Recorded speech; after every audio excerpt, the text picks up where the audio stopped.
سبحان الذي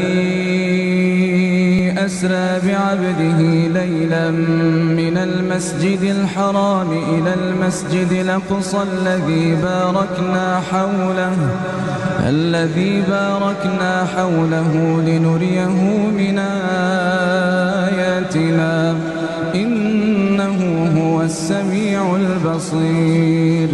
وآتينا موسى الكتاب وجعلناه هدى لبني إسرائيل ألا تتخذوا من دوني وكيلا ذرية من حملنا مع نوح إنه كان عبدا شكورا. وقضينا إلى بني إسرائيل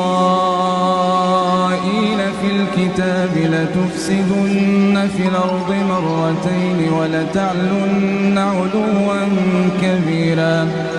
فإذا جاء وعد أولاهما بعثنا عليكم عبادا لنا أولي بأس شديد فجاسوا خلال الديار وكان وعدا مفعولا.